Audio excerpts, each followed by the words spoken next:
한국이란 나라가 반만 년 있으면서 이렇게 파괴적인 영향을 줄 힘을 가져본 적은 없죠. 지금 인공지능 핵심 되는 HBM 메모리는 사실상 한국의 하이닉스가 세계 절반 가까이 만들고 있죠. 몇 배 비싸고 대신 속도가 몇 배 빨라졌는데 지금 인공지능 하는 빅테크들은 생각이 좀 다르죠. 메모리 용량당 가격이 몇 배 비싸도 쓰겠다. 이런 상황이 되어버리니까 이게 떠오른 겁니다, 실제로. 지금 메모리는 중심을 딱 잡고 지금 잘하는 거를 중심으로 해서 계속 협력자를 끌어들이는 과정이 돼야 된다고 생각합니다, 저는. 이것만으로 한국이 뭐 메모리만 잘한다 이러는 건 좀 무리가 있죠. 안녕하세요, 머니인사이드 시청자 여러분, 정인성 작가입니다. 저는 본래 SK 하이닉스에서 반도체 개발 검증 분야의 연구원으로 일을 해왔고 그 뒤에 반도체 제국의 미래라는 책을 쓰면서 IT 전문 작가 겸 각종 방송에 출연하게 되었습니다. 잘 부탁드립니다. 사실 이제 최근이라고 하긴 힘들지만 우리는 이제 소프트웨어, 인공지능 이런 것이 얼마나 시장에 큰 영향을 주는지 두 눈으로 정말 똑똑히 봤어요. 최근 한 1년, 2년 동안. 불과 2년 전 중반 그때만 해도 많은 사람들이 반도체 회사, 특히 한국은 메모리, 저장소를 만드는데 이 물건들의 재고가 너무 많고 수요는 안 늘어나고 이런 걸로 고민을 하고 있었죠. 근데 챗GPT라는 새로운 프로그램, 인공지능이 떠오르자마자 이 모든 메시지가 순식간에 반전되고 이제 메모리가 부족하다 이런 얘기를 하고 있죠. 이제 지금 어떻게 보면 한국 반도체의 가장 큰 화두는 이 HBM과 메모리의 위상 변화라고 생각을 해야 되겠죠. 거대한 인공지능으로 생김으로 인한 변화라고 생각하시면 될 것 같아요. 인공지능은 한 녀석이 굉장히 사이즈가 커지면 요거 한번 구동하기 위해서 계산을 많이 해야 되겠죠. 그럼 당연히 계산을 담당하는 GPU가 많이 팔리고 커집니다. 근데 그것만 커져서 안 되고 인공지능을 어딘가 담아놔야 연산을 하죠. 그래야 계산을 할 거니까. 그러면 그거 담아놓는 녀석도 커져야 돼요. 그게 제가 한국에서 열심히 팔고 있는 HBM이라는 메모리인 것이죠. 그래서 지금 상황은 이 인공지능이 얼마나 커질 것이냐랑 이거에 맞는 거대한 용량 메모리인 HBM을 얼마나 싸고 많이 만들 수 있느냐 이렇게 돌아갔다고 생각하시면 될 것 같습니다. 이제 사실 메모리를 압도적으로 잘하는 건 사실이죠. 그러면 나머지 분야들은 또 어디 있느냐? 뭐 우리가 메모리 있다고 하면은 메모리 빼고는 뭐 GPU 뭐 이런 설계 쪽이 있을 텐데 설계 쪽은 사실 대만 일부 회사랑 미국 회사 빼고는 잘하는 것이 별로 없습니다, 솔직하게. 그러니까 이것만으로 한국이 뭐 메모리만 잘한다 이러는 건 좀 무리가 있죠. 반도체 위탁 제조는 삼성전자가 예전 같진 않지만 그래도 점유율을 어느 정도는 가지고 있죠. 그러니까 한국은 어떻게 보면 좀 종합적으로 반도체 이것저것 할 줄 아는 곳이라고 생각을 하면 됩니다. 우리가 미국같이 강력한 설계와 제조도 가지고 있는 나라랑 비교하기는 힘들겠지만 저도 메모리 분야, 사실은 그 수많은 반도체 종류 중에 단일 시장으로서는 메모리가 가장 클 겁니다, 아마. 그 분야에서 세계 1등, 2등을 가지고 있다는 건 사실 굉장한 성과죠. 많이 팔고 가장 좋은 물건 만들고. 어떻게 보면 좀 잘 자란 D램들은 사실 중국 회사도 만들고 대만의 나냐 이런 회사들도 만들고 있는데 지금 인공지능 핵심 되는 HBM 메모리는 사실상 한국의 하이닉스가 세계 절반 가까이 만들고 있죠. 절반 이상 만들고 있을 수도 있습니다. 그런 고부가 가치 쪽에서는 한국 회사들이 전부 들어와 있죠. 일부 미국과. 일단 우리가 이걸 설명하기 전에 이해해야 되는 건 목적과 수단입니다.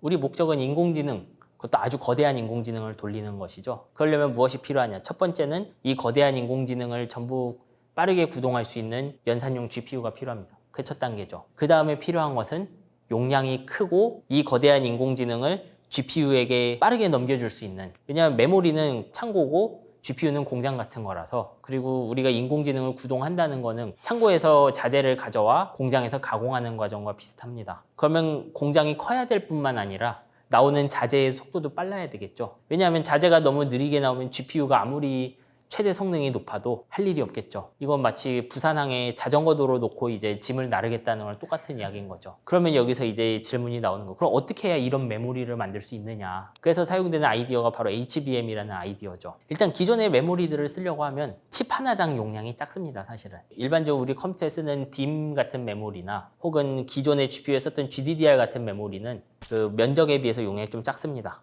그리고 전송 속도도 느려요. 그래서 그걸 해결하기 위해 어떻게 하느냐? GDDR 비슷한 메모리, 실제로 그거보다 좀 더 통로가 많은 메모리를 수직으로 쌓아 올려 놓는 겁니다. 그럼 수직으로 쌓아 올려 놓으면 차지하는 공간이 줄어들겠죠. 왜냐하면 원래는 8개를 평면에 늘어나야 될 걸 수직으로 늘어났기 때문에 우리가 개인주택을 아파트로 바꾸는 것처럼 면적이 줄어들죠. 그렇게 함으로써 용량을 늘리고, 그 용량을 늘림으로써 더 거대한 인공지능을 담을 수 있게 되죠. 그런데 속도가 느리면 소용이 없으니까 이제는 그 칩 가운데에다 구멍을 뚫어갖고 엘리베이터를 한 몇천 개를 설치하는 거라고 생각을 하시면 됩니다. 그러니까 이거는 제가 개인 주택을 아파트로 바꾼 건데 각 층마다 개별 엘리베이터를 가지고 있는 물건과 똑같습니다. HBM은. 한 번에 나오는 사람이 많아지는 거죠. 왜냐하면 8개 층짜리 아파트가 있는데 모든 층이 자기 엘리베이터 가지고 있으니까 그러면 굉장히 빠르겠죠, 이게. 단점은 비싸진다는 거겠죠. 이 아이디어는 사실 10년이 넘은 아이디어죠. 근데 왜 못 썼느냐? 그 가격을 정당화할 만큼 돈 많이 주겠다는 사용자가 없었던 것 뿐인 거예요, 그때.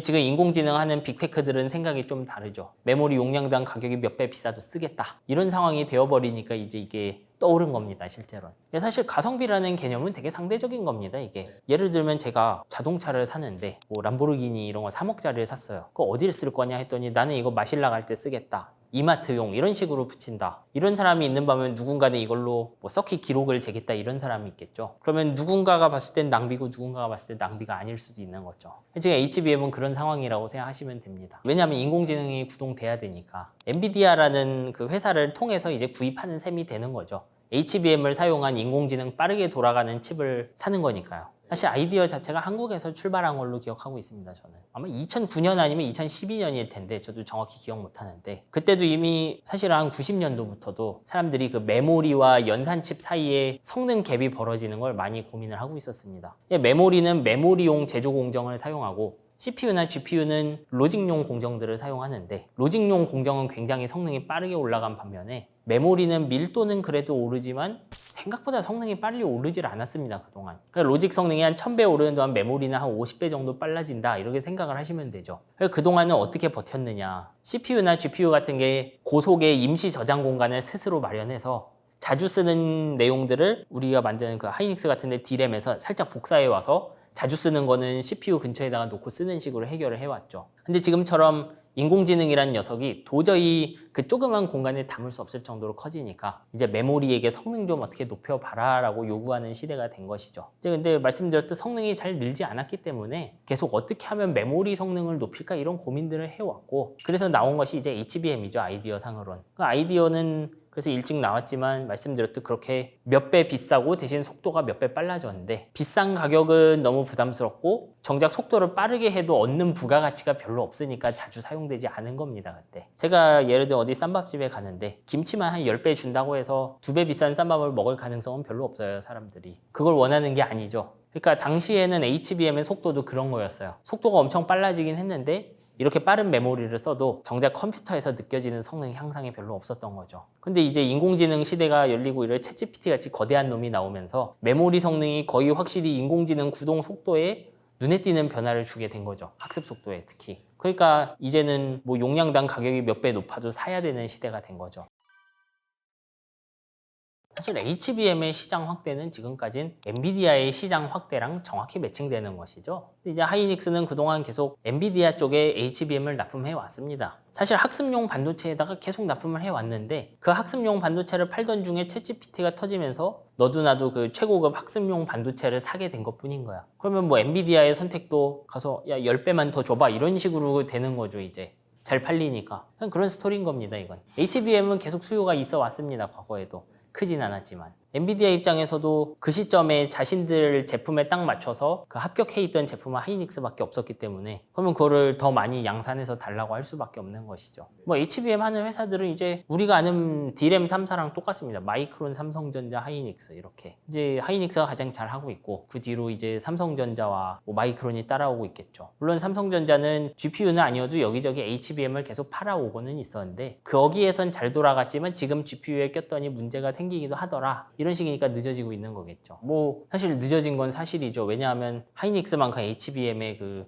중점을 두고 있지 않았으니까요. 근데 이것은 해당 제품을 오랫동안 안 하다가 다시 들어가기 때문에 일어나는 그런 문제인 것이지 요즘에 이거 영원히 밀리고 그러진 않을 거라고 생각합니다, 저는. 물론 하이닉스가 가장 선호되긴 하겠지만 그 이후에도 그래도 이게 결국 제조회사가 하나만 있는 건 구매자한테도 그렇게 좋지는 않기 때문에 여러 좀 공급선을 가지고 싶어 하겠죠. 그 부분은 사실 지금의 인공지능 투자 추세가 계속되느냐를 보는 게 중요합니다. 예를 들면 HBM은 3년 전만 해도 패권이랑은 좀 무관한 물건이었죠. 학습에 사용하면 학습이 잘 되긴 하지만 그 메모리가 없어도 사실 느리긴 해도 학습은 확실히 시킬 수 있었죠. 지금은 이거 없이 학습하려고 하면 정말 많이 힘듭니다. 너무 커서 인공지능 크기가. 그러니까 이런 인공지능들이 더 유행하고 많아질수록 이게 패권에 영향 주는 물건이 되는 것이죠. 달리 말하면 지금 하고 있는 거대한 인공지능 R&D가 잘 안 되면 만약에 응용처 못 찾고 덩치만 커지는 그런 일이 생기면 뭐 제자리로 돌아오겠죠 다시. 굉장히 멋있는 것도 나오고 안 되던 것도 되고 하는데 역시 결국 반도체 회사 주머니에 돈을 꽂아주는 건 구매자입니다 실제로는. TSMC라는 회사에 돈은 누가 꼽아준 거냐. 사실 결국 우리 모두가 주머니에 스마트폰을 넣고 다녔기 때문에 스마트폰 안에는 TSMC가 제조한 칩이 들어갔고 그래서 주머니에 돈이 들어간 겁니다. 그러면 지금 사고 있는 이 수많은 GPU, 엔비디아 실적은 지금은 빅테크가 돈을 지불해주고 있지만 자선단체는 아니죠, 빅테크는. 언젠간 빈 주머니를 채워와야 돼요. 그럼 누가 채우느냐? 아마도 스마트폰이나 각종 기기에 들어간 인공지능들, 그 중에서도 그 거대한 인공지능들이 채워줘야 되는 것이죠. 지금 상황에서는 생각보다 적용되는 부분들이 많지 않습니다. 이 지금 만든 거대한 인공지능들이. 이제 그 부분은 우리가 한 번씩 고민은 해봐야죠. 저는 그렇게 비관적일 필요는 없다고 생각하는데 그래도 그 추세를 한번 보면서 가끔은 우리 스마트폰을 열어서 여기 새로운 인공지능 붙은 기술을 좀 써볼까? 이런 생각을 해보는 게 좀 좋습니다. 그래서 결국 이제 이거는 되게 개인의 경험이긴 하지만 내가 주머니에서 인공지능 회사에 직접적이건 간접적이건 돈을 주게 돼 있거든요. 예를 들면 삼성전자가 직접 그 폰 회사가 AI 회사에게 돈을 줘도 그 어느 정도 전가되겠죠. 스마트폰 가격에. 그런 식으로 전달하는 거니까요. 돈을. 근데 사실 반도체는 미국 같은 나라가 그 설계를 굉장히 잘하고 CPU 일부 잘하고 이런 구조로 되어 있고 장비는 유럽이나 미국에 흩어져 있고 메모리는 한국이 잘하고 위탁 제조는 대만이 잘하는 그런 구조예요. 잘 보시면 국제적으로 분업이 굉장히 막강하게 되어 있는 산업이죠. 그러면 이 안에서 한국이 뭔가를 잘한다 못한다 따지는 거 자체 의미가 없는 거예요. 반도체라는 거대한 그 가치사슬 안에서 꽤 중요한 자리를 차지하고 있으니까 이 IT 산업에서. 그럼 그 정도면 잘하고 있지 않는가 저는. 저는 계속 그런 욕심은 뭐 부리면 된다고 생각합니다. 말씀드렸듯이 이게 미세화랑 제조가 힘들어지니까 그거를 해결하기 위해서 이제 소프트웨어 역량을 키우고 소프트웨어와 함께 갈 설계 회사들을 키워놓는 것은 필요하죠. 근데 이거는 2, 3년 만에 해결되는 문제는 아니고 서로 파트너를 찾아가는 과정들이 필요하겠죠. 예를 들면 메모리 회사랑 소프트웨어 회사, 파운드리와 소프트웨어 회사, 뭐 설계와 소프트웨어 회사 이런 식으로 뭐 그것도 잘 보시면 대부분 큰 앱들은 대부분은 미국에서 나왔고 일부 러시아 같은 러시아나 중국 같은 동구권에서 나온 게 있고 보시면 그냥 그런 지재권 내지는 IT 산업 전반은 미국이 잘한다고 봐야 되겠죠. 물론 이 소프트웨어 쪽이 굉장히 부가가치가 높기 때문에 여기로 가면 좋긴 하겠죠. 근데 그렇게 가는 거의 대가는 무엇이냐? 사실 저는 그거에 대한 답은 없어요. 예를 들면 미국이 1조 원 소프트웨어 투자해서 나오는 아웃풋이 한국에서 1조 원 투자해서 나오는 아웃풋과 똑같겠느냐? 이런 거는 솔직히 좀 확신할 수 없지 않습니까? 미국 애들한테 1조 원 주면 예를 들면 페이스북이 나오는데 한국에선 나올 수 있느냐? 왜냐하면 한국인이라는 존재들은 20, 30년 동안 한국에서 살고 교육받아서 나온 어떤 사람들이잖아요. 그러면 소프트웨어를 만드는 것도 그 20, 30년 한국에서 자란 사람들인데 미국에서 자란 사람과는 차이가 있겠죠. 그러면 투자했을 때 효과 차이가 날 수도 있는 거죠. 지금 잘하는 거를 중심으로 해서 계속 협력자를 끌어들이는 과정이 돼야 된다고 생각합니다. 저는. 지금 메모리는 중심을 딱 잡고 이 안에서 예전 특정 소프트웨어 만드는 사람이 메모리에 좀 독특한 요구가 있다 그러면 파트너로 같이 일을 하는 식인 거죠. 그렇게 파트너로 일하다 해당 파트너가 성공하면 이해도가 높아져요. 그거에 대해서. 소프트웨어를 잘 못 쓰더라도 메모리와 소프트웨어 관계를 좀 더 잘할 수 있게 되겠죠. 예를 들면. 그러면 그쪽 분야로 지식이 서서히 확장되는 것이죠. 메모리 시장에서는 지난 20년도 그랬지만 그냥 한국이 계속 많이 할 것 같습니다. 저는 잘 해왔고 그리고 제조도 어렵고 이제 와서 여기 신규로 진입하는 것도 사실 쉽지는 않을 겁니다. 그 메모리 회사 특히 지금 HBM 같은 D램 만드는 회사는 사실상 미국 마이크론이랑 한국의 하이닉스, 삼성전자 이렇게밖에 없지 않습니까? 그 회사들 말하는 겁니다. 그 구도는 계속 갈 것 같습니다. 왜냐하면 미국 입장에서 마이크론은 그렇게 못나지도 않았거니와 기술 개발 그럭저럭 잘 하죠. 잘 만드는 회사일 뿐만 아니라 우리가 어떤 IT 완제품을 만들기 위해서 원래 연산용 칩, CPU나 GPU에 메모리를 합쳐야 되죠.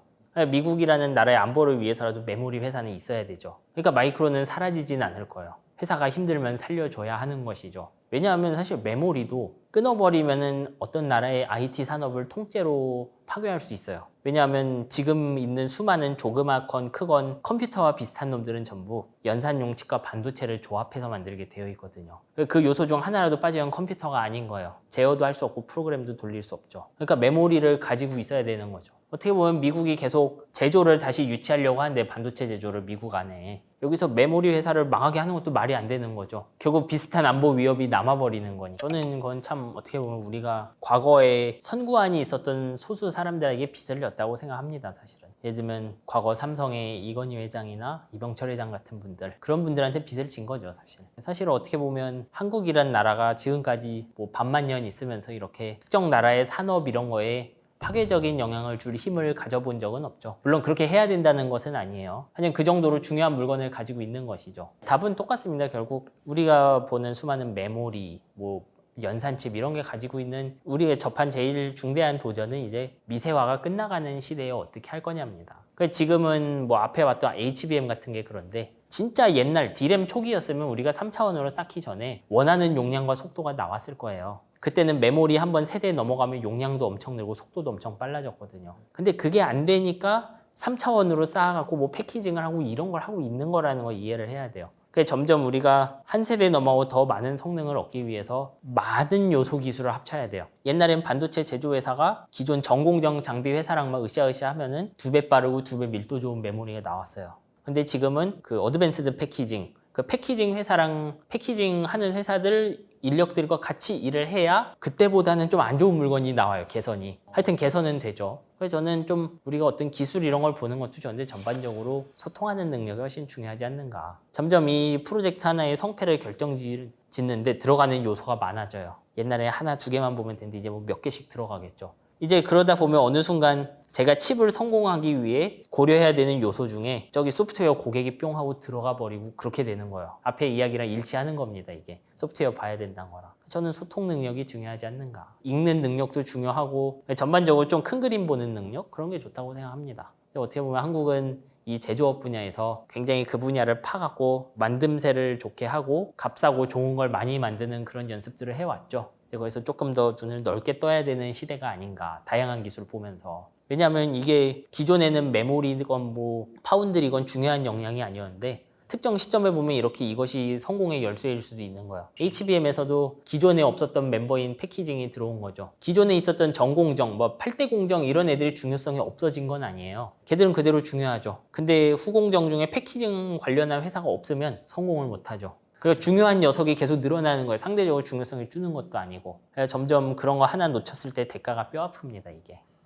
이제 시청자분들과 함께 좀 되게 어려울 수 있는 내용을 같이 살펴봤는데 저는 이 모든 내용을 딱 믿으려고 할 필요도 없다고 생각하고요. 그렇다고 해서 뭐 완전히 거짓말이다 이렇게 생각하지도 않았으면 좋겠습니다. 다만 제가 말씀드리고 싶은 건 여기서 우리가 그냥 좀 대충 생각하던 거 인공지능이 인간처럼 말하잖아. 그럼 나중에 터미네이터가 되겠네? 뭐 이런 생각이 좀 벗어나서 이 기술이 무엇이고 정말 뭐가 되고 안 되는 것이며 만약 무언가가 된다면 이게 가치 사슬을 타고 대한민국이 하고 있는 이 메모리 산업 혹은 다른 사업들에 어떤 영향을 미칠지 좀 생각해 볼 수 있는 그런 기회를 드리기를 바라고 있어요. 개인적으로. 결국 제가 해왔던 말들은 다 이런 것이죠. 소프트웨어에서 출발해서 어떻게 수많은 반도체들의 영향을 끼쳤고 한국의 경우는 HBM에 어떤 영향을 줬는지 그리고 그런 어떤 소프트웨어 요구를 맞춰주기 위해서 우리가 HBM이란 것에 어떻게 또 새로운 기술을 썼는지 그런 거를 그래서 예시로 말씀드린 것 뿐이에요. 저는 그래서 HBM이 미래다 이런 식으로 생각하기보다는 이런 걸 만족시키려고 이런 요소 기술을 가져다 써야 했구나. 그러면 전혀 새로운 기술, 예를 들면 말씀드렸듯 지금 인공지능 말고 한 번에 딱 보면 배우는 그런 인공지능은 나왔다. 그러면 그때는 메모리에게 뭐가 요구될까? 이런 것들을 좀 고민할 수 있으면 좋을 것 같습니다. 사실 이거 아무리 많이 강조해도 이게 지나치지 않은데 사실 이 반도체라는 거는 우리의 자동화의 파트너입니다. 우리가 하고 싶은데 스스로는 하기 싫고 자동으로 정확하게 돌아갔으면 하는 일들을 반도체가 자동으로 돌아갈 수 있게 만들어줬죠. 그래서 반도체라는 녀석은 우리가 원하는 그런 자동화, 쉽게 말씀드리면 프로그램을 돌려주는 중요한 역할을 하고 있었습니다. 그래서 우리가 봤던 엑셀, 포토샵 등 다양한 프로그램들이 반도체 위에서 돌아가고 그동안은 사람들이 손으로 해야 했던 회계 작업도 마이크로소프트 등의 회사가 만든 툴을 통해서 자동화할 수 있게 된 것이죠. 그리고 지금 와서는 인공지능 기술이 대두하면서 반도체의 중요성이 더욱 커졌습니다. 인공지능 역시 기존에는 우리가 자동으로 할 수 없었던 것들을 자동으로 할 수 있게 해주는 강력한 프로그램이고 이 프로그램을 돌리기 위해서 역시 반도체가 필요하기 때문입니다. 특히나 지금까지 반도체 랑은 달리 이제 GPU라는 반도체가 인공지능 덕분에 떠오르게 되기도 하였죠. 말씀드렸듯 프로그램이란 녀석이 핵심이에요. 우리에겐 무언가 자동으로 돌아가고 신속하고 정확하고 이런 것들을 하게 해주는 것이 프로그램인데 반도체가 없으면 프로그램을 구동할 수가 없습니다, 우리가. 그러면 반도체를 직접 만들면 되지 않는가라고 생각하는데 문제는 반도체라는 것이 수많은 지적재산권부터 엄청나게 어려운 제조 기술까지 너무나 만들기 위해선 개발할 게 많다는 것이죠. 그래서 우리가 반도체 공급이나 혹은 반도체 제조를 특정 국가에 맡게 되면은 그 나라의 IT 능력, 수많은 프로그램, 인공지능 등을 멈추게 할 수 있기 때문에 반도체는 중요할 수밖에 없습니다. 사실 인공지능 혁명은 챗GPT 이전에도 계속 우리에게 영향을 줘왔습니다. 대표적으로 2012년에 그동안 안 되어 왔던 사물인식, 안면인식 이런 기술이 완성되기 시작하죠. 아마 시청자분들 중에 기억하는 분도 있을지 모를 텐데 예전에는 우리가 출입문 같은 데 들어올 때 정맥인식 이런 걸 하는 경우가 있었습니다. 그 손등을 대거나 아니면 손 아래쪽을 대서 혈관의 모양을 인식해서 문을 여닫는 그런 시스템들이 있었는데 이런 시스템들은 겨울에 혈관이 수축하고 확장하고 이런 일들이 생기면 잘 작동을 안 했습니다, 그 시절에. 근데 지금은 우리 모두 그냥 안면 인식을 하죠. 왜 안면 인식이 이렇게 잘 되게 되었느냐? 인공지능 기술이 12년쯤에 사물 인식 분야에서 크게 성공했기 때문에 그런 겁니다. 챗GPT는 지금 와서 또 한 번의 혁신을 몰고 오고 있지만 기본적으로는 10년간 계속됐던 혁신의 어떤 연장선이라고 보셔도 될 것 같습니다. 왜 공급 부족이 일어났느냐? 말씀드렸던 인공지능은 우리가 10년 동안 계속 해왔는데 요번에 나온 챗GPT는 그런 혁신의 연장선이면서도 뭔가 독특한 점이 하나 있습니다. 그동안 우리가 만들었던 인공지능들보다 프로그램으로서 인공지능 크기가 굉장히 크다는 거죠. 예를 들면 2012년에 나왔던 이미지넷 같은 인공지능과 비교를 해보면 사이즈가 1000배 이상 거대해졌습니다, 사실. 인공지능 자체의 크기가 커졌다는 것은 이거를 구동하기 위해서 더 많은 반도체를 사용해야 된다는 의미인 거죠. 그런데 우리가 10년 동안 반도체가 발전을 했다고 해도 이게 1000배 빨라지진 않았습니다, 10년 동안. 하지만 우리는 1000배 이상 거대한 인공지능을 구동해야 되는 상황이 됐죠. 그러면 우리가 무어의 법칙 혹은 반도체 제조들로 때우지 못한 추가 연산 능력, 계산 능력은 어디서 가져올까요, 우리가? 칩을 더 사야 되는 겁니다. 근데 챗GPT는 굉장히 갑작스럽고 빠르게 등장했기 때문에 이 기술을 따라잡으려는 수많은 사람들이 일단 있는 반도체를 쓸 수밖에 없는 상황이죠. 그렇기 때문에 반도체 회사들의 실적이 오르고 전부 부족하다라는 이야기를 하게 된 겁니다. 뭐 길었지만 결국 돌리는 프로그램이 커졌기 때문에 그런 겁니다. 사실 정확하게는 반도체의 설계, 반도체의 회로도를 그려서 제조 위탁업체에게 맡기는 형태라고 생각하시면 됩니다. 왜 이런 일이 일어났느냐? 과거에 우리 IT 생태계는 사실 인텔 같은 거대한 회사가 반도체를 공급하면 그 반도체를 개별 프로그래머나 프로그래머들이 있는 회사, 수백 명, 수천 명 정도 되는 규모의 회사에서 그거에 맞춰 프로그램을 짜는 구조였습니다. 우리는 인지하고 있지 않지만 사실 우리의 노트북, 랩탑, 데스크탑 컴퓨터가 굉장히 유용한 이유는 사실 인텔이 전 세계를 통일했었기 때문에 그런 겁니다. 왜냐하면 제가 프로그램을 하나 만들면 전 세계 모든 컴퓨터에 돌릴 수 있는 것이죠. 그러니까 프로그래머의 입장에서 시장이 아주 커지는 거예요. 이제 원래 그런 식으로 돌아갑니다. 근데 IT 회사들이 계속 커지니까 이제는 이 회사들이 사는 반도체의 양도 많아지고 필요로 하는 것도 굉장히 세분화되기 시작하죠. 그리고 사람은 많고 수요는 크니까 자신들에게 딱 맞는 반도체를 사용해 보려는 생각을 당연히 하게 되겠죠. 예를 들면 제 회사가 1000명밖에 없으면 반도체를 스스로 설계해봤자 이거는 뭐 돈 날리고 끝날 가능성이 높습니다. 근데 만약 제 회사가 10만 명 단위로 사람이 있고 1년에 반도체 하나 100만 개씩 쓰고 있다고 하면 충분히 대체하고 싶어지겠죠. 그래서 빅테크 기업들을 중심으로 자신만의 반도체가 나오고 있는 겁니다. 이런 이유뿐만 아니라 여러분이 뉴스를 보시면 EUV라든지 뭐 어려운 패키징 기술이 나온다든지 메모리에서 HBM 같은 좀 어려운 물건들, 이제 어려운 반도체들이 나오기 시작하는데 그거는 제조가 어려워져서 그렇습니다, 사실. 이 제조가 어렵다는 건 달리 말하면 제가 작년에 소자를 동일한 그 트랜지스터 반도체 안에서 제가 소자를 같은 가격에 100개 얻었다고 하면 10년 전에는 동일 가격으로 한 1.5배 개선됐다. 그런 것이 이제 원래 반도체 발전이었습니다. 같은 가격으로 100개였다는 걸 200개, 300개 주던 시대였던 거죠. 근데 지금은 제조가 너무 어려우니까 제가 미세화를 해도 생각보다 소자가 많이 나오질 않습니다. 지금은 작년에 100개 얻었다고 하면 이제 120개 수준밖에 얻을 수 없는 것이죠. 그러니까 새로운 반도체를 인텔 같은 대기업에서 가져다 써도 생각보다 감흥이 없는 겁니다, 이 회사들 입장에서. 그런데 그러면 더 큰 걸 사면 되지 않느냐? 말씀드렸죠, 소자가 비싸졌기 때문에 더 좋은 걸 사려면 비싸지겠죠. 그렇기 때문에 그 120개 정도 되는 소자를 나에게 맞춰서 쓰겠다는 생각을 하게 되는 겁니다. 그래서 빅테크 기업들을 중심으로 나만의 반도체 이런 것이 등장하는 것이죠. 실제로 이거 아주 새로운 흐름은 아니고 이제 거의 10년 가까이 지났지만 알파고가 나왔던 시절에 이미 구글은 인공지능 학습을 위해서 자사 반도체를 사용하고 있었습니다, 그때부터. 그게 가능한 이유는 알파고라는 거대한 녀석을 만들기 위해선 자신들이 만들어서 자신들이 대량으로 쓰면 된다고 생각했기 때문이죠. 제일 큰 거는 구글의 TPU. 구글 TPU가 구글이 인공지능 개발을 위해 사용하는 일종의 칩이고요. 뭐 카드 형태로 되어 있는 칩입니다, 실제로. 이건 여러분이 구글 클라우드에서 임대해서 사용할 수도 있습니다, 실제로. 이제 인공지능 분야는 아니지만 구글은 유튜브 전용 칩도 만들고 있습니다, 회사 안에서. 구글 입장에선 유튜브는 사실 뻔합니다. 자기들 입장에서 수많은 사람들이 동영상을 올리면 동영상을 코덱으로 압축하고 사용자들이 시청하겠다고 하면 압축을 풀어줄 뿐이죠. 그러니까 유튜브라는 걸 서비스하는 구글 입장에서 이건 전 세계 서비스를 하고 있고, 그리고 자신들이 어떻게 쓸지도 정확히 알기 때문에 인텔 등의 회사에서 CPU를 사다 쓰는 것 자체가 낭비인 겁니다. 왜냐하면 CPU에는 동영상 처리 말고도 다른 일을 위한 수많은 것들이 들어가 있는데 다 필요 없다고 생각하는 것이죠. 근데 그런 것들이 빅테크의 자체 칩 예시가 되겠고, 그리고 테슬라 같은 회사도 자신들의 자율주행을 위해서 자동차용 칩을 스스로 만들고 있습니다. 실제로 이 자율주행 칩은 테슬라 인공지능에 한해서는 당시에 있었던 그전 모델, 아마 엔비디아에서 구매했을 텐데, 테슬라가 그전에 썼던 칩과 비교해서 테슬라가 원하는 인공지능에서 20배 이상 빠른 성능을 보여줬습니다. 이제 이 정도로 자신들이 원하는 것이 명확하고 규모가 크면 자신의 칩을 쓰면 큰 효과가 나타난다고 말씀드릴 수 있습니다.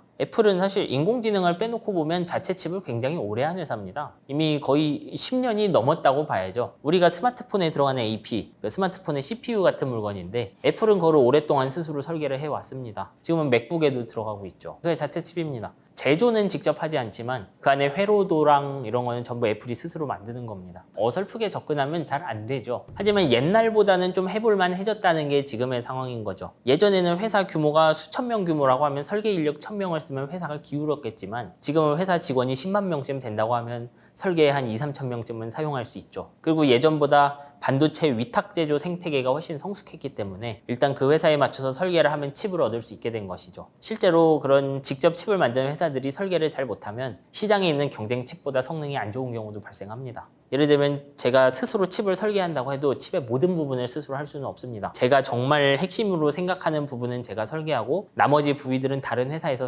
설계를 사오는데, 설계도를 사오는 것과 똑같습니다. 근데 이런 생태계 자체가 과거보다 훨씬 많이 성숙해 있는 상황이죠. 그래서 예전보다는 칩 전체를 다 할 필요가 없기 때문에 좀 해볼만 해진 거라고 생각하셔도 좋습니다. 사실 그런 개별 칩들의 시장은 서서히 커질 수밖에 없습니다. 말씀드렸듯 제조가 너무 어렵기 때문에 원래 인텔 같은 회사는 어떤 식으로 시장을 유지해왔냐 하면 스스로 설계할 필요가 없을 정도로 좋은 CPU를 매해 내놓는 식으로 대응을 한 겁니다. 예를 들면 제가 저만의 칩을 막 설계하고 있는데 1년 지났더니 인텔 CPU가 2배가 빨라졌다. 그러면 그러고 있을 이유가 전혀 없습니다. 왜냐하면 저는 프로그래밍에 집중하고 내년에 나오는 CPU에 맞춰서 구동을 시키면 되니까요. 근데 지금 제조가 어려워졌기 때문에 인텔이 그 페이스를 따라가기 힘든 것이죠. 그래서 좀 전문화된 반도체들의 시장도 열리는 것이죠. 이건 인공지능에서도 사실 비슷합니다. 엔비디아라는 GPU가 굉장히 학습이랑 추론 등 여러 분야에서 강하지만 하다 보면은 요 반도체가 노리지 못하는 어떤 시장들이 나올 수도 있어요. 예를 들면 엔비디아에서 가장 전력을 적게 쓰는 반도체 한 5W 이 정도 사용하는 걸로 알고 있는데, 어떤 사람이 인공지능으로 사업을 하고 싶은데 나는 5W씩 쓰면은 도저히 안 된다. 나는 1W 아래로 전력을 써야만 쓸 수 있다.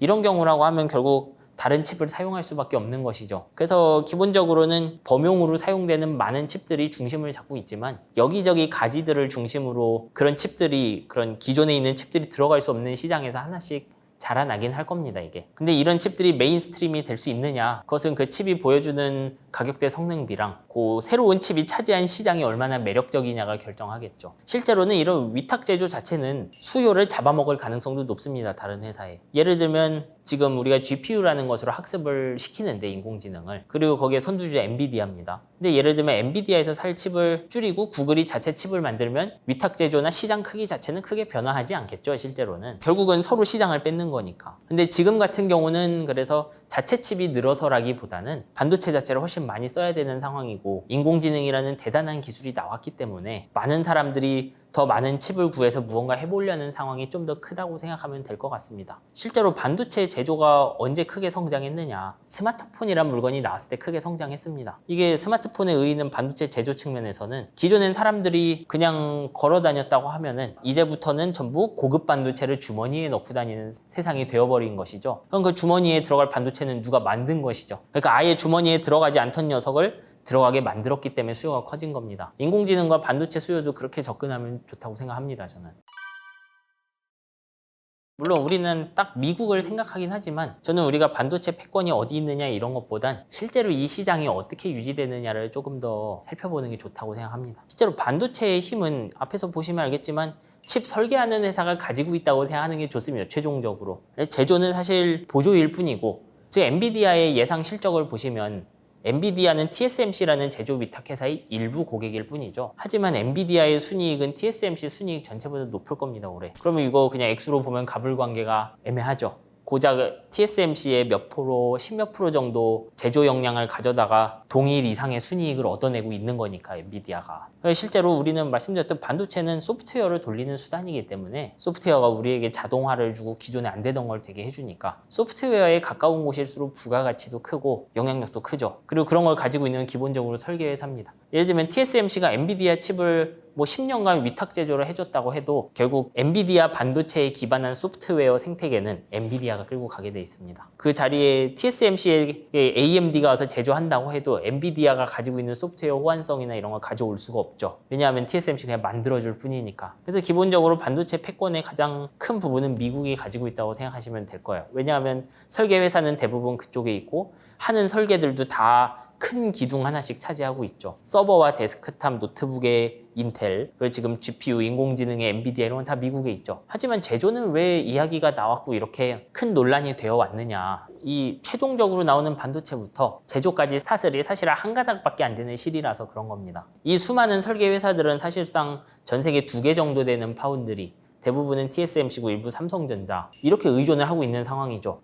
만약에 이 파운드리라는 기술이 쉬워서 엔비디아, AMD 같은 회사가 여러 회사에게 다 위탁을 맡길 수 있었다면 반도체 제조는 그렇게 강하다는 얘기는 할 수 없었을 겁니다. 하지만 지금은 누가 설계해도 결국은 TSMC로 간다, 일부 삼성으로 간다 이 선택지밖에 없는 상황이죠. 그래서 반도체 제조가 어떤 패권에 중요하다는 이야기를 하는 겁니다. 왜냐하면 이게 가지고 있는 순이익은 설계보다는 낮을지언정 실제로 이 제조회사에서 위탁 제조를 맡지 않기 시작하면 설계회사가 만들었던 모든 지적재산권이 잿더미가 된다고 생각하시면 되죠. 왜냐하면 이 설계는 TSMC에 맞췄기 때문에 다른 곳에 옮겨가면 성능도 제 성능이 안 나오고 시간도 오래 걸립니다. 그것이 제조가 가진 힘이죠. 그러면 제조는 또 강력하냐? 잘 보시면 TSMC 같은 막강한 제조 회사도 또 한 가닥 실에 매달려 있는 것들이 많이 있습니다. 예를 들면 ASML, 그 장비 회사 중에 미세한 패턴을 그리는 기계들, 노광기라고 부르는데 노광기 회사는 사실상 하나밖에 없습니다. 미세 패턴을 그린 거. 그러니까 TSMC도 사실 ASML이랑 거래가 끊기면 제조가 안 되죠. 지금 이렇게 한 가닥 실로 연결되어 있는 경우가 너무 많습니다. 심지어 ASML도 자회사인 사이머사 내지는 독일의 칼자이스랑 연락이 끊기면 또 노광기를 못 만듭니다. 이렇게 전부 한 가닥이에요, 이게. 그래서 반도체 패권 얘기가 나올 수밖에 없는 것이죠. 반도체 제조라는 게 치약만큼 만들기 쉬운 것이었다면 이게 미국의 대통령이 나서서 무언가 이야기할 필요도 없었을 겁니다. 근데 이 가느다란 사슬 한 군데만 딱 막아 놓으면은 거의 모든 거를 뭐 사실상 쌍방이 터지게 할 수 있는 거죠. 한쪽만 이길 수는 없더라도. 그렇기 때문에 제조가 중요해지고 장비도 중요해지는 것이죠. 실제로 지금 제조와 설계가 분리된 이유도 그런 거였습니다. 원래는 대부분 회사들이 자기 공장에서 자기가 설계한 칩을 만들어 왔는데 그 제조 공정을 개발하는 건 점점 힘들어지고 미세화를 할 때마다 더 많은 자본이 들어가니까 근데 자기들이 파는 칩이 내년에 뭐 두세 배 팔린다는 보장이 없는 것이죠. 그래서 많은 회사들이 제조를 버리고 설계만 하고 그리고 그 버린 제조들을 긁어 모아서 한 개 회사가 제조하게 되는 모습이 된 거죠. 이제 그렇지 않은 흐름을 탔던 게 인텔처럼 매해 전 세계의 비즈니스를 하면서 굉장히 많은 양의 칩을 만드는 회사들이었던 거죠. 이제 그런 소수 회사들을 제외하면 다 제조를 포기해온 과정입니다. 어떻게 보면 우리가 장비 쪽에서도 무언가 스스로 해보겠다고 하는 거는 이런 흐름을 좀 역행하는 거라고 볼 수 있겠죠. 뭐 가능은 하겠지만 예를 들면 우리가 그렇게 해서 우리 장비로 뭐 미세 공정을 했는데 한 5년 전 반도체보다 성능이 안 좋다. 그러면 말씀드렸던 가장 중요한 부분, 소프트웨어 부분에서는 뭐 승리할 수 없다고 봐야죠. 결국 반도체조차도 우리가 IT 전쟁을 이기기 위한 중요한 무기라고 생각하는 게 좋습니다. 사실 부가가치 자체만 놓고 보면 소프트웨어가 훨씬 큰 걸 만들어내고 있겠죠. 하지만 이 소프트웨어는 어떻게 보면 한 가닥 실에 매달려 있는 느낌이라고 생각하시면 됩니다. 아까처럼 특정 반도체에 엮여 있다 이런 것이죠. 중국은 자체적으로 이것저것 많이 하고 있고 반도체도 만들고 자기 반도체에 맞는 소프트웨어도 직접 하려고 하지만 역시 스스로 전부 하려고 하기 때문에 거기다가 미국에 인해서 최첨단 장비들에 대한 어떤 출입이 끊겨버렸기 때문에 경쟁력이 갭이 생긴다고 봐야 되겠죠. 왜냐하면 미국은 전 세계에 있는 지적재산권과 전 세계에서 가장 뛰어난 노광기 이런 것들을 자신과 동맹국들한테 주면서 반도체 만들고 자신들의 두뇌로 설계를 할 텐데, 중국은 아직 완성되지 않은 그런 장비들로 자신들이 제조부터 설계까지 전부 다 하겠다는 것이니까요. 사실 이건 딱 정량적으로 말씀드리기 힘든데, 본인들 주장으로 이제 한 2020년쯤에 나온 엔비디아 GPU만큼 성능 나오는 인공지능 칩이 있다 이런 식으로 얘기는 합니다. 근데 이거 실제로 우리 쪽에선 써본 사람들이 없으니까 확신할 수는 없겠죠. 예를 들면 그런 칩들이 개별 칩의 성능은 잘 나오는데 여러 개 연결하면 성능이 떨어질 수도 있는 것이고, 뭐 그거는 정확하게는 알 수 없지만 아직 뭐 시장에서 존재감은 없다고 봐야 되겠죠. 일단 중국을 견제하는 가장 큰 부분은 처음에는 반도체 제조 장비였습니다. 이게 말씀드렸듯이 제조와 설계는 연결되어 있는데, 원래 트럼프 정권이 들어왔을 때 제일 먼저 중국을 견제했던 건 화웨이 견제였습니다. 근데 화웨이는 원래 반도체를 설계하는 회사였어요, 스스로. 하이실리콘이라는 자회사가 스마트폰에 들어가는 AP를 직접 설계했는데, 이 회사는 대만의 TSMC에게 제조 위탁을 맡겼죠. 그러니까 화웨이의 설계 자산은 TSMC에 완전히 엮여있는 그런 형태라고 보시면 됩니다. 근데 그때 TSMC와의 거래를 끊으니까 화웨이의 AP 쪽 점유율이 폭락하기 시작하죠. 왜냐하면 해놨던 설계들로 만들 수 있는 게 없기 때문에 점유율이 폭락합니다. 그러면 그 다음엔 중국이 어떻게 하겠습니까? 스스로 AP 만들어 보겠다고 제조 쪽으로 진출하려고 하겠죠. 그래서 제조 장비를 또 막은 겁니다, 그 다음에. 그리고 최근에는 제조까지 막은 다음에 인공지능 기술도 규제를 해야 된다고 생각했는지 인공지능에 쓸 수 있는 고성능 칩들의 수출도 막아버렸죠. GPU 이런 것들 말하는 겁니다. 아마 완제품 형태 아니고 그냥 GPU 정도를 막는 걸로 알고 있고, 그래서 의도적으로 낮은 성능의 물건만 팔 수 있게 하겠다 이런 식으로 이제 제재를 하고 있습니다. 그러니까 IT 기술 전반을 전부 하나씩 그 견제 내지는 완전히 강하게 규제하고 있다고 보면 되겠죠. 뭐 현실적으로는 그렇게 막을 수는 없고, 일부 노트북 완제품으로도 들어갈 수 있고 컴퓨터 하나 싣고 들어오고 아마 사용하고는 있을 겁니다. 이거 현실적으로 그렇게 개별 부품들을 수입하는 회사를 어떻게 다 막을 수는 없겠죠. 아마 미국도 사실상 그런 잘 자란 건 다 잡을 수 없으니까 예를 들어 엔비디아 같은 회사가 직접 하는 거는 막겠다 이런 식으로 움직이는 거라고 봐야 될 것 같습니다. 완전히 막지 못하더라도 도입 비용이 높아진다든지 하는 부작용은 분명히 중국에서 일어나겠죠. 예, 그 완제품 칩과 제조 장비의 차이인 거예요, 그게. 예를 들면 ASML의 노광기 같은 것은 사실 차단하기 쉽습니다. 왜냐하면 제가 이거를 어떻게 우회 수입하려고 해도 이 노광기 왜 들여오냐? 아, 이걸로 그릇 소독할 거다. 이렇게 말하면 안 믿겠죠. 그러면 바로 규제하면 되는데, 컴퓨터나 이런 반도체는 수천만 개를 여러 회사들이 사고 팔고 하지 않습니까? 중간에서 조립하고. 그러니까 이런 완제품을 100% 막는 건 힘들죠. 저는 우리가 이거는 가끔은 좀 물러서서 지금 돌아가는 인공지능이 정말 무엇인지 생각해 봐야 된다고 생각합니다. 이게 뭐 2, 3년 뒤의 미래도 좀 예측하기 힘든 시대가 되긴 했지만, 말씀드렸듯이 2012년에 있었던 인공지능 혁신이 계속 이어지는 형태에 가깝습니다. 그러니까 그때 있던 12년에 있었던 인공지능이나 지금 있는 인공지능이나 그 기본은 똑같다라는 뜻이죠. 사실 원리가 똑같습니다. 그 기본이 되는 학습 원리는 똑같고, 학습 원리가 똑같기 때문에 동일한 반도체 GPU로 하는 것이죠. 어떤 분들은 예전에 IBM도 인공지능을 했다는 걸 아실 거예요. 근데 IBM의 인공지능은 결국 지금 존재감도 없죠. 뭐 80년도에 체스 챔피언을 이겼다는 둥 이런 얘기도 했는데 결국 구글이라는 회사의 인공지능에 전부 밀렸죠. 그리고 사실상 알파고가 나오면서 이제 승패가 가려졌다고 보시면 되겠죠, 그 시점에. 그러면은 지금 10여 년간 성공적으로 도입된 인공지능이 뭘 잘할 수 있고 아닌지를 생각하는 것이 굉장히 중요합니다. 우리 입장에선 갑자기 인공지능이 그림도 그린다, 사람처럼 말도 한다라고 생각을 해서, 예를 들면 진짜 기대가 큰 분들은 갑자기 제 스마트폰이 개인형 비서처럼 변하는 거 아니냐, 뭐 터미네이터처럼 변했고 인간들을 일자리에서 쫓아내는 거 아니냐 이런 생각들도 하십니다. 근데 지금 있는 인공지능들은 사실상 기억력이 뭐 거의 없다고 생각하시면 됩니다. 그게 무슨 말이냐면, 이게 이 인공지능이 지금까지 IBM 시절 이런 걸 거쳤을 때랑 지금의 인공지능의 가장 큰 차이점은 학습 속도가 느리다는 겁니다. 학습 속도가 느린 대신 굉장히 일을 잘해요, 학습을 한번 하고 나면. 근데 이 학습 속도가 너무 느리기 때문에 기존에는 CPU 쓰던 걸 GPU로 바꿔야 됐던 겁니다. 그렇게 생각을 하셔야 됩니다. 그러니까 학습이 잘 되고, 달리 말하면 굉장히 일 잘하는 인공지능 학습시키는 방법을 알았는데, 그거를 하기 위해서는 너무 계산을 많이 해야 돼서 기존 CPU를 버리고 GPU를 통해 학습을 시킨다고 생각하시면 돼요. 그 학습하는데 계산만 많이 필요한 게 아니고 데이터도 많이 필요합니다. 그래서 현실적으로 지금 인공지능들은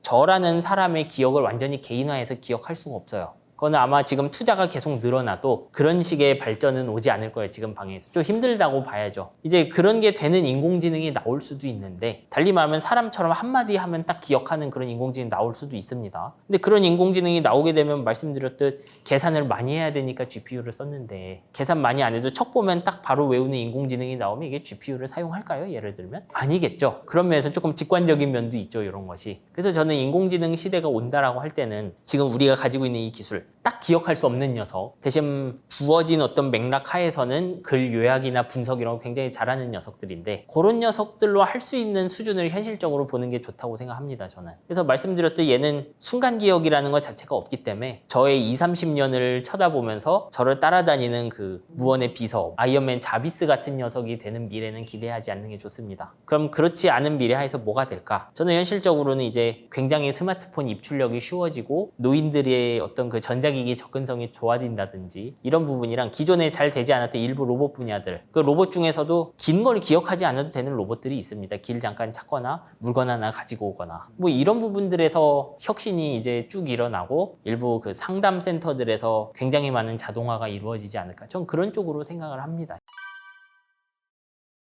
우리가 지금의 인공지능을 계속 쓰고 있으면 지금과 비슷한 모습으로 갈 겁니다. 이 상황은. 엔비디아가 칩을 많이 팔고 그리고 빅테크들이 자기 칩을 만들어서 쓰는 형태 그리고 그 모습의 연장으로 이제 지금 인공지능으로 되는 것들 그 그림 초안 만들어주고 글 요약 좀 해주고 그리고 음성 인식 잘 되고 뭐 이런 식으로 갈 가능성이 높습니다. 예, 사실 이거는 더 지켜봐야 되는 문제긴 한데 일단 챗GPT가 처음에 딱 나왔을 때 우리가 느꼈던 쇼크에 비해서는 생각보다 어디 잘 적용이 안 되고 있죠. 이제 왜냐하면 저도 이렇게 그런 쪽 노력하신 분들과 대화를 해보면 생각보다 컨트롤도 어렵고 그 답변의 품질을 어떻게 좀 컨트롤하기 힘드니까 상담센터 같은데 안정적으로 쓸 수 없다든지 이런 문제들이 계속 나오는 겁니다. 이거는 투자를 많이 하면은 기술적으로 해결이 될 수도 있어요. 사실은 될 수도 있는데 문제는 이제 우리가 그렇게 해서 상담센터를 대체하는 인공지능을 만들었는데 이게 사람보다 쌀까? 이런 고민을 한번 해볼 필요가 있겠죠. 정작 만들었는데 굉장히 비쌀 수도 있죠. 이거 그럴 거면 그냥 사람을 하나 뽑는 게 낫겠다. 이제 그런 대표적인 얘가 인공지능으로 그랩앤고를 하려고 했던 아마존고 같은 사업 모델들 그런 것들이 있는데 나중에는 어떤 회사들은 그냥 계산대 뒤에다가 모바일로 인도인 계산대원을 붙여서 뭐 해결하는 회사들도 나왔습니다. 실제로 보면 황당하게도 기술이 어떤 방향으로 굉장히 싸게 발전 안 하면은 그냥 역발상이 일어나 버리는 거죠. 그런 식으로. 저는 그거는 조금 항상 마음에 둬야 된다고 생각을 해요. 이게 반드시 될 거다 아니다를 말할 수 있는 상황은 아니라는 것이죠. 다만 빅테크들은 지금 상황에서 조금 더 덩치를 키워보고 인공지능에 그래서 혹시 돌파구가 나오지 않을까 하면서 같이 잘 모르는 데를 헤쳐나가는 상황이라고 생각을 해야 되겠죠. 앞에서 우리 인공지능 얘기들을 많이 했는데 제가 지켜봤던 반도체 시장의 큰 그림은 그렇게 변하지는 않을 거라고 생각합니다. 다만 좀 길게 보면 앞에서 말씀드린 것 중 제조의 어려운 말씀을 드렸죠. 그래서 점점 제조가 어려워지기 때문에 그 제조가 기존에는 공짜로 높여줬던 성능을 점점 얻기 힘들어집니다. 그럼 어떻게 되냐면 우리가 반도체 설계로도 좀 힘을 줘야 되고 나아가서는 소프트웨어 자체를 많이 최적화해야 될 필요가 있겠죠. 그래서 저는 반도체 사업의 어떤 미래는 어떻게 보면 소프트웨어와 함께 가는 모습 그런 게 될 거라고 생각합니다. 지금도 뭐 그래 왔지만 그 어느 때보다도 중요해지겠죠.